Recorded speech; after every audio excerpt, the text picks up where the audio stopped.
ബാക്കിയിലേക്ക് 60 രൂപയായി കഴിഞ്ഞ് കഴിഞ്ഞപ്പോഴത്തേക്കിന് 240 രൂപ ഒരു കിലോ പരിപ്പിന്റെ വില ഇവിടെ. നമ്മളവിടെ എത്രയാണ്? നമ്മളവിടെ ഇതിലും കുറവാണ്. ഇനി നമ്മൾ തേച്ചതാണോ? നമ്മള് പച്ചക്കറി മേടിക്കാൻ പോയിട്ട് നല്ല ദൂരം നടന്നു, പച്ചക്കറി മേടിക്കാനൊക്കെ ആയിട്ട്. ഇവിടെ നിന്ന് നോക്കിക്കഴിഞ്ഞിട്ട് അങ്ങേറ്റത്തിന് വലിയൊരു കെട്ടിടമൊക്കെ കാണുന്നത്, അവിടം വരെ നടന്നു. കറക്റ്റ് പകുതി പോലും ആയില്ല കേട്ടോ വണ്ടി കിടക്കുന്നിടത്തുനിന്ന്.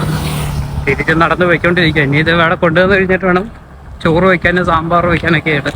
അങ്ങനെ നീണ്ടൊരു യാത്രയ്ക്ക് ശേഷം നമ്മൾ പാർക്കിങ്ങിലെത്തി. ഇങ്ങനെയുള്ള സന്ദർഭങ്ങൾ വരും എന്ന് മുൻകൂട്ടി അറിയാവുന്നത് കൊണ്ട് തന്നെ ഒട്ടുമിക്ക നാഷണൽ പെർമിറ്റ് ലോറികളിൽ എല്ലാത്തിനും തന്നെ ഫുഡ് ഉണ്ടായി കഴിയാനുള്ള അരി, പാത്രങ്ങൾ, ഗ്യാസ്, സ്റ്റവ്, കുക്കർ അങ്ങനെ ഒട്ടുമിക്ക സാധനങ്ങളും വണ്ടിയിൽ തന്നെ ഉണ്ടായിരിക്കും. 2 നേരത്തേക്കുള്ള ഭക്ഷണമാണ് ഇപ്പോൾ നമ്മൾ ഉണ്ടാക്കിയിരിക്കുന്നത്. ഇപ്പോൾ ആവശ്യത്തിനുള്ളത് എടുത്തിട്ട് രാത്രിയത്തേക്ക് കുറച്ച് മാറ്റി വെച്ചിട്ടുണ്ട്. പൊതുവെ നാഷണൽ പെർമിറ്റ് ഓടുന്ന മിക്ക ഡ്രൈവർമാരും 2 നേരത്തെ ആഹാരമാണ് ശീലമാക്കിയിട്ടുള്ളത്. അത് പൊതുവെ അങ്ങനെയാണ്.